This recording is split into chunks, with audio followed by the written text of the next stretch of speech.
Hey guys, welcome back to the channel. If you like the content, hit the subscribe button, leave a like down below. Something tiny happened in the wrestling world last night. Just something little, nothing major. CM Punk is in WWE for the first time since 2014. That's almost 10 years. And of course, Randy Orton is back, looking like $1 million, looking like he could be the next champion. It was a good night. It was a good show. The first match, both the War Games matches were amazing. The other matches were kind of to me. I feel like those matches could have been done on a Raw or SmackDown, but those War Games matches were awesome. And correct me if I'm wrong, but I believe they changed the time limit for the next person to come out. They cut it in half, because I believe last year it was 5 minutes, and that match dragged on. Like, it was just getting them in there. Once they were all in there, boom, we were off to the races having fun. But until they all got in there, it was like, come on. I mean, crap, that's a lot of time to fill. So switching it to the 2.5 minutes in between each wrestler coming out, that was good. So anyway, in this video, we're going to talk about CM Punk and who he should feud with first. Or should I say, who the major feud he should be with. Now, based off that reaction, whether it's kayfabe, a work or shoot, of Seth Rollins, I feel like the Seth Rollins versus CM Punk should be a build-up for WrestleMania. And here are some opponents he should face until then. Right now, currently, Seth is on Raw. He's the champion of Raw. So the best place to put CM Punk would be on SmackDown. And this could cause Seth to lose his mind and be like, what the heck? Why is he on SmackDown? I want to kick his ass. I want to face him, blah, blah, blah, and all this stuff. Then you start seeing that heel turn. You start seeing Seth getting unhinged and going crazy. And he's just starts, whoever he faces, he just beats the daylights out of. We have an opportunity here to give Seth a new character. Because the one he's been doing is starting to get stale, at least to me. The whoa, whoa, whoa thing is pretty cool, right? It's fun with the crowd. But I feel like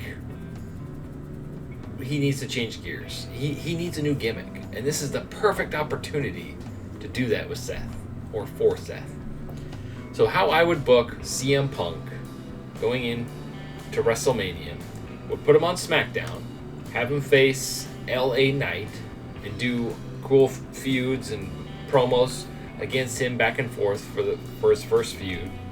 Then once you get it to the pay-per-view and you build up that match, have Seth interfere.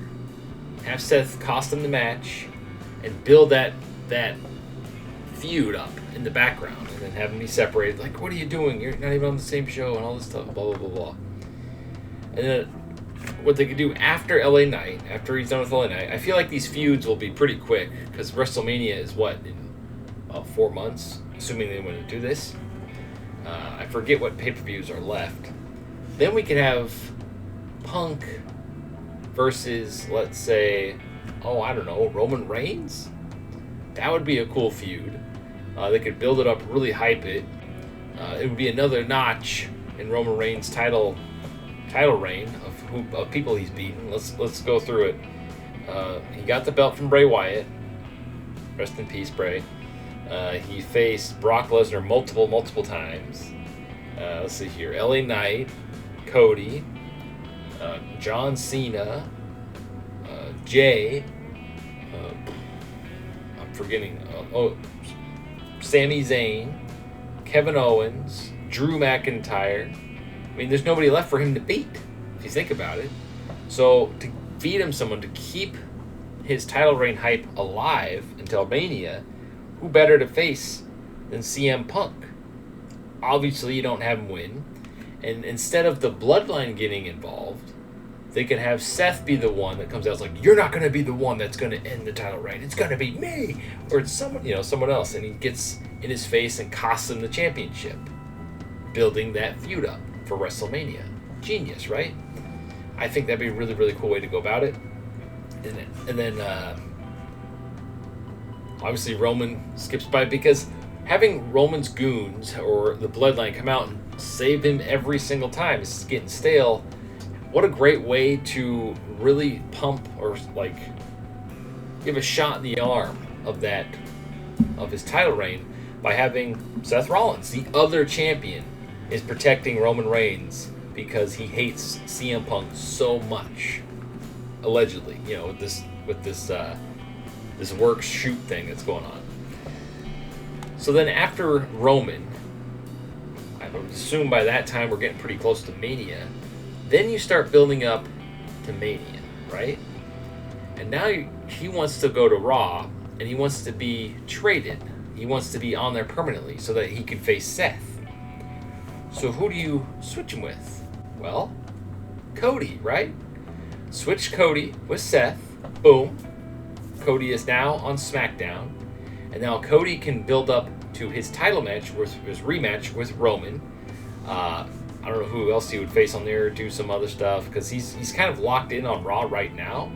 But that would be a great way to trade Cody, one of the top guys, if not the top guy. He's more popular than Seth Rollins, the champion, because the championship has been mishandled, in my opinion. We'll get into that in a minute. And then with that transfer over, Cody and Roman can build their feud up for WrestleMania, right? And then Seth and CM Punk can build their feud for WrestleMania. And there you go. You have your 2 championship matches. A lot of people are probably going to be like, why do you want to put Punk in the main event of the first championship?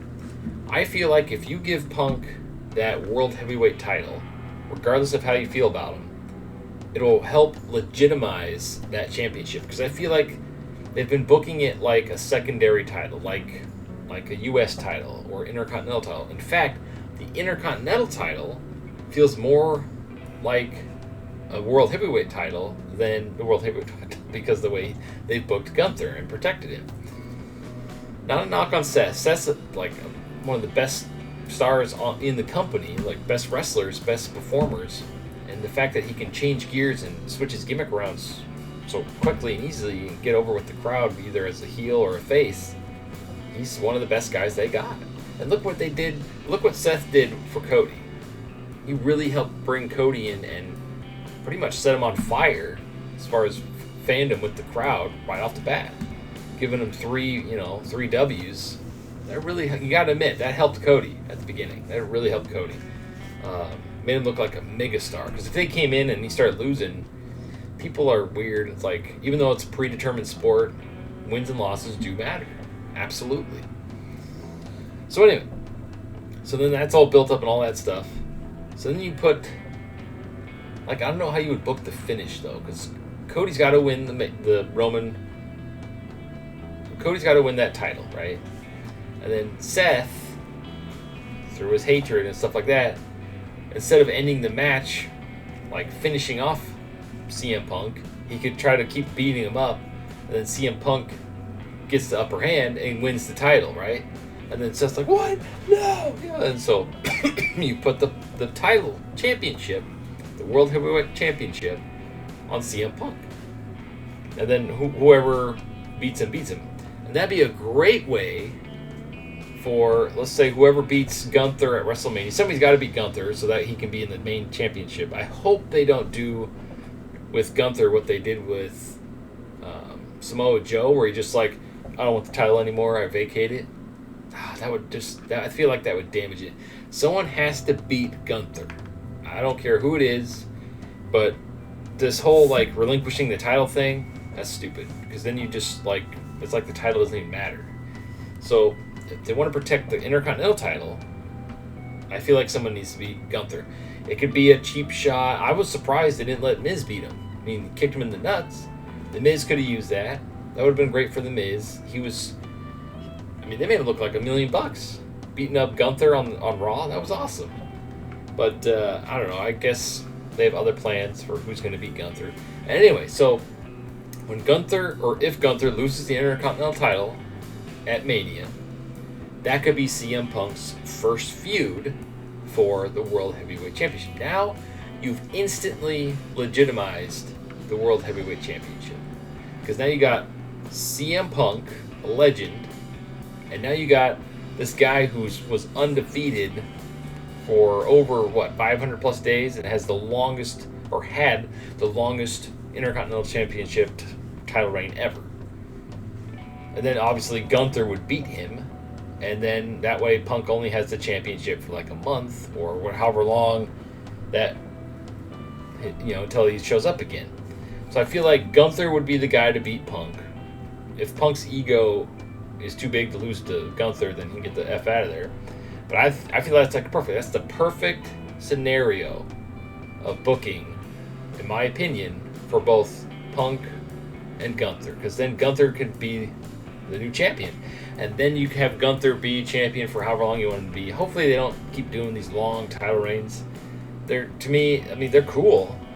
But by today's standards, where everybody wants instant gratification, and we have Twitter, and we have video games, and all this stuff, the long title reigns just aren't cool anymore. It was awesome back in like the 70s and 80s and stuff like that, but not today.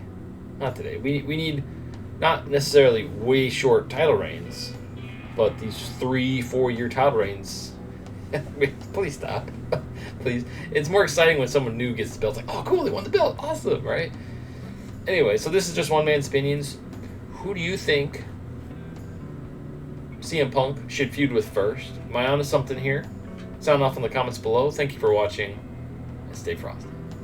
And Punk is back. Holy crap!